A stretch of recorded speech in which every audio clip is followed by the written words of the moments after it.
A garantia da via aérea na emergência é sempre um grande desafio e um ponto de preocupação de nós emergencistas. Quando nos deparamos com uma via aérea difícil, essa complexidade aumenta significativamente e a nossa insegurança tende a aumentar frente a este quadro. Nesse pequeno vídeo, nós vamos demonstrar como reconhecer uma via aérea difícil e como se preparar para essa intercorrência. O primeiro passo é fazer a definição entre dois temas bastante significativos. A diferença entre ventilação difícil, ou seja, a capacidade de ventilar difícil, ou a capacidade de intubar difícil. Ventilação difícil, por definição, é quando não é possível para apenas um operador manter a saturação acima de 90%, mesmo usando uma fração inspirada de O2 de 100%, em um paciente cuja saturação era normal antes da indução anestésica. Ou a impossibilidade de apenas um operador manter ou reverter o surgimento dos sinais como cianose, ausência de CO2 exalado, ausência de expansividade torácica ou distensão gástrica durante a ventilação com pressão positiva. Já o conceito de intubação difícil é aquela em que eu necessito mais de 3 tentativas de duração superior a 10 minutos para o correto posicionamento do tubo traqueal, utilizando-se da laringoscopia convencional. As condições para a laringoscopia ótima são um médico experiente com 2 anos de prática, ausência de hipertonia muscular, posição olfativa ótima, compressão laríngea externa e lâminas do laringoscópio de tamanho e tipo adequados para aquele paciente que eu estou tentando fazer a intubação. Pois bem, quando nós pegamos um paciente na posição neutra, vejam a imagem, nós temos um ângulo de 90 graus entre a cavidade oral e a traqueia. Isso vai dificultar a intubação deste paciente.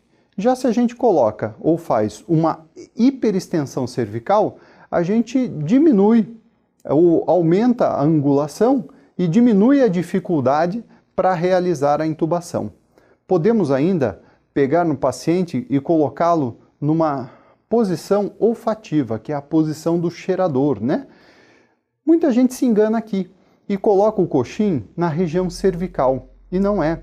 O coxim deve ser colocado no paciente adulto normal na região occipital, né, para justamente deixar o paciente na posição olfativa. Nós temos uma limitação na hiperextensão, que é o paciente de trauma, e que eu não posso fazer este posicionamento com hiperextensão.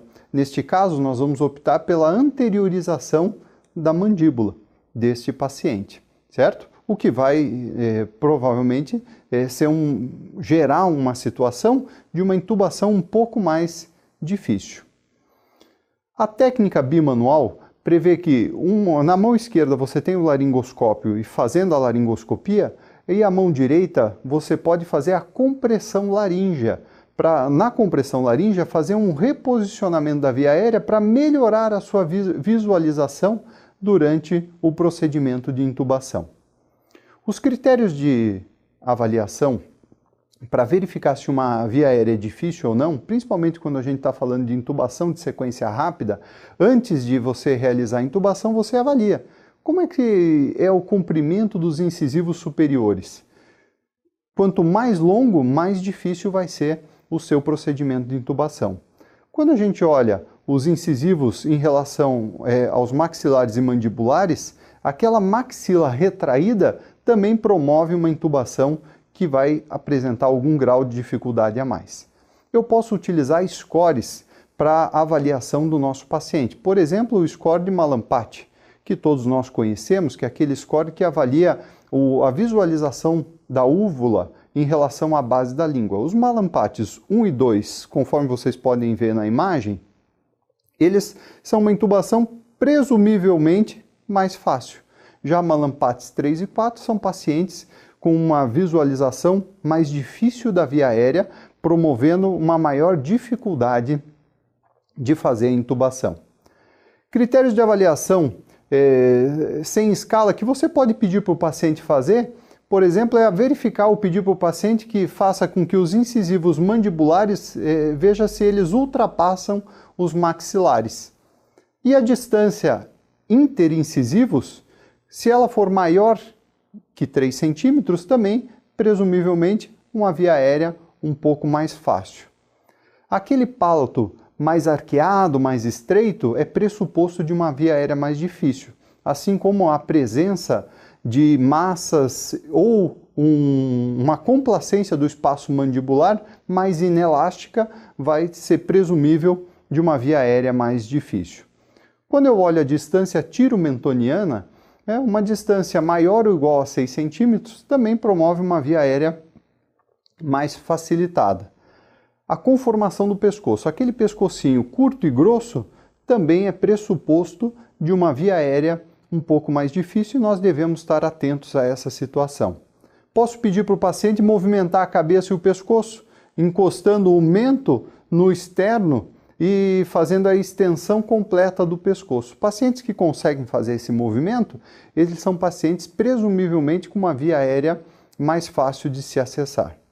Algumas intubações intuitivamente já nos mostram que a via aérea vai ser mais difícil. Vejam as imagens aí desse senhorzinho ou desse paciente mais obeso. Eles são pacientes que naturalmente a gente pressupõe que a via aérea vai ser mais difícil de se acessar. O que nós devemos é estar preparado para o pior. Não conseguindo garantir a ventilação do paciente, eu preciso estar preparado para um acesso na cartilagem cricoide. Então, entre a cartilagem tireoide e a cartilagem cricoide, eu tenho uma membrana, que é a membrana cricoide. Então, este é um ponto para a gente fazer o acesso, que pode ser por punção ou pode ser um acesso cirúrgico. Pois bem, olhando para o algoritmo de via aérea difícil, nós temos que no caso de falha de intubação, eu tenho primeiro a tentativa de usar a máscara facial ou dispositivos supraglóticos. Se eu tiver sucesso com a máscara facial ou os dispositivos supraglóticos, eu tenho o caso do paciente que eu não intubo, mas eu consigo ventilar. Aí eu posso partir para outros mecanismos, até chamar ajuda, para conseguir fazer o acesso a essa via aérea. Já aquele paciente que a máscara facial ou o dispositivo supraglótico não conseguiu manter a ventilação, então eu tenho o paciente que não ventila e não intuba. E isso eu tenho que fazer ou criar uma estratégia de acesso a essa via aérea rápido, porque o paciente não está oxigenando e eu preciso garantir a oxigenação. Pois bem, quando nós vamos intubar um paciente, o que nós precisamos, todos nós, saber é fazer justamente a técnica de ventilação com a máscara facial. O paciente em posição olfativa, utilizando uma máscara transparente de tamanho adequado, vinculada a um sistema bolsa-balão com o reservatório, que vai garantir oxigênio a 100% para esse nosso paciente. Usando a técnica do C e do E, como vocês podem ver na imagem, a gente vai fazer as ventilações e verificar se está tendo a expansão torácica ou não para esse paciente. Essa é uma técnica que todos nós precisamos treinar e precisamos estar aptos a fazer. Eu posso utilizar, junto com a técnica de ventilação, o uso de dispositivos que vão impedir a queda da base da língua. Dispositivos orais ou dispositivos nasais, como esses que vocês estão vendo na imagem aí. A dificuldade para ventilação com máscara facial podem ser pacientes que não tenham a dentição adequada, que tenham a presença de barbas, aquele paciente que é roncador, o paciente mais obeso, são pacientes em que potencialmente a gente tem mais dificuldade de ventilar com o dispositivo bolsa válvula máscara. Vamos lá então verificar o caso do paciente em que eu não intubo, mas eu consigo ventilar. Então eu vou fazer a técnica da ventilação com pressão positiva e eu posso lançar mão de alguns dispositivos, por exemplo, o fio bugey, para ajudar no direcionamento da cânula orotraqueal. Posso utilizar lâminas com a ponta articulada, para tentar melhorar a anteriorização da via aérea e a visualização das cordas vocais. Posso também fazer o uso de dispositivos como a máscara laríngea Esta outra máscara laríngea que vocês estão vendo é uma máscara laríngea termomoldável, então aqui não tem a presença de balão. A máscara laríngea, com a temperatura do corpo do paciente, ela consegue fazer o molde para esse paciente, né? Então é uma máscara interessante, só não pode ser usada em paciente hipotérmico. A gente pode lançar a mão também do tubo laríngeo, o combitubo, para fazer o acesso à via aérea. Podemos lançar a mão desse dispositivo que chama Fast Track, que é uma junção da máscara laríngea que permite a intubação às cegas do nosso paciente, certo? Temos também dispositivos ópticos que permitem a visualização melhor da via aérea do nosso paciente, como esses que vocês estão visualizando aí na imagem, são dispositivos possíveis de serem utilizados. A limitação ainda desses dispositivos é o custo, tanto de aquisição do dispositivo quanto de esterilização desses dispositivos.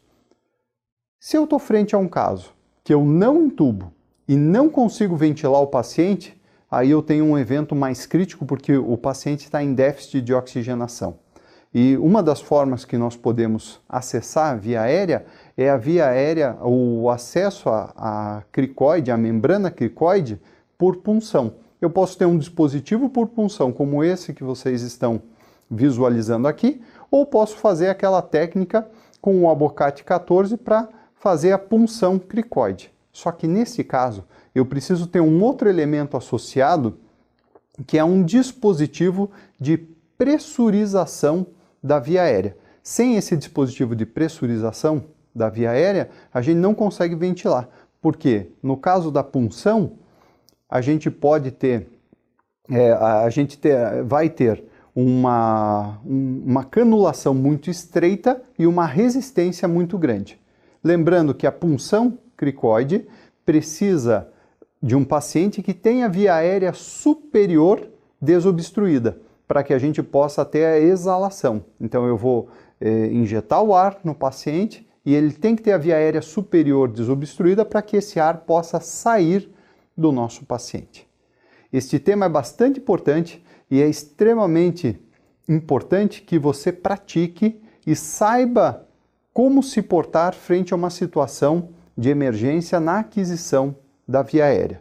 Num próximo vídeo, nós vamos falar sobre a via aérea cirúrgica, explicando os procedimentos cirúrgicos para cricotireoideostomia.